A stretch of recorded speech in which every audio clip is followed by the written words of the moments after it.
بسم اللہ الرحمن الرحیم۔ السلام علیکم۔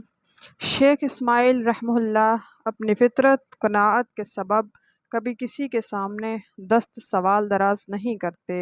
شیخ اسماعیل کی 3 بیٹیاں تھیں، چونکہ حضرت رابعہ بصری اپنی تینوں بہنوں کے بعد پیدا ہوئی۔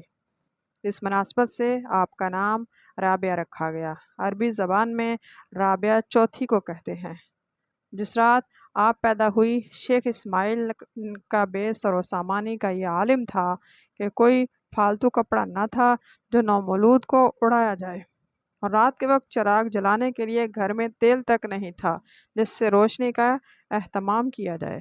گھر کی یہ حالت دیکھ کر حضرت رابعہ بصری کی والدہ ماجدہ نے آپ کے والد سے کہا، فلاں ہمسائے سے تھوڑا سا قرض لے لیں تاکہ ضرورت کی چیزیں لا سکیں۔ آپ کے والد نے اس بات کا عہد کر رکھا تھا کہ سوائے اللہ تعالیٰ کے کسی سے کبھی کچھ نہ مانگیں گے۔ چونکہ معاملہ ایسا آن پڑا تھا کہ اب اس کے سوا کوئی چارہ دکھائی نہیں دیا کہ کسی سے قرضہ لیا جائے۔ شیخ اسماعیل تاریکی میں گھر سے نکل پڑے اور پڑوسی کے دروازے پر دستک دی۔ پڑوسی گہری نیند میں سویا ہوا تھا، اس لیے اس نے دستک کی آواز نہیں سنی۔ شیخ اسماعیل کچھ دیر تک دروازہ کھلنے کے انتظار میں کھڑے رہے، مگر جب پڑوسی کے قدموں کی آواز بھی سنائی نہ دی تو آپ خاموشی سے لوٹ آئے اور پریشانی کے عالم میں سو گئے۔ آپ جب صبح سو گئے اور خواب میں حضور اکرم صلی اللہ علیہ وسلم کی زیارت ہوئی تو آپ صلی اللہ علیہ وسلم نے فرمایا، اے اسماعیل، اپنی بے سر و سامانی کا غم نہ کریں، تیری یہ بچی اپنے وقت کی بہت بڑی عارفہ ہو گئی۔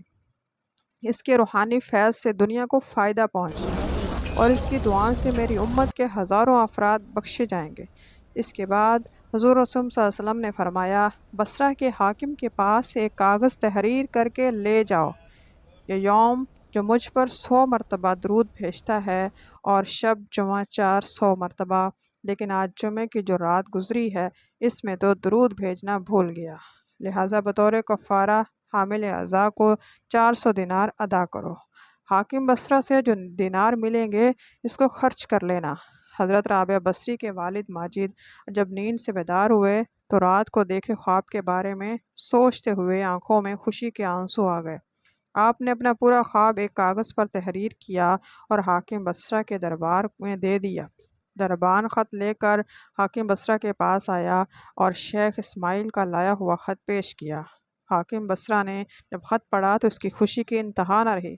پوچھا، خط لے کر آنے والا معزز شخص کہاں ہے؟ دربان نے کہا، وہ باہر محل کے دروازے پر کھڑا ہے۔ حاکم بصرہ تیز قدموں کے ساتھ محل کے دروازے پر پہنچا اور شیخ اسماعیل کے ہاتھوں کو بوسہ دے کر کہنے لگا، آپ کی وجہ سے نبی صلی اللہ علیہ وسلم نے مجھے یاد فرمایا ہے۔ اس کے بعد حاکم بصرہ نے بڑی خوشی کے ساتھ 400 دینار شیخ اسماعیل کو پیش کیے اور اسی خوشی میں اس نے 10,000 دینار بطور شکرانہ غربا فقراء میں تقسیم کیے۔ اگلے دن حاکم بصرہ نے خود حضرت رابعہ بصری کے گھر حاضری دی اور بڑی عقیدت و مسرت کا اظہار کرتے ہوئے وہاں سے رخصت ہوا۔ حضرت رابعہ بصری کا مالک انتہائی جابر اور ظالم شخص تھا، دن رات آپ سے کام لیتا۔ آپ نہایت ہی فرمانبرداری یا خاموشی سے اس کی خدمت کرتی، کبھی زبان سے اف تک نہ کیا۔ بچپن کے دن تیزی سے گزرتے جا رہے تھے، اب آپ آہستہ آہستہ 12 برس کی ہو گئی۔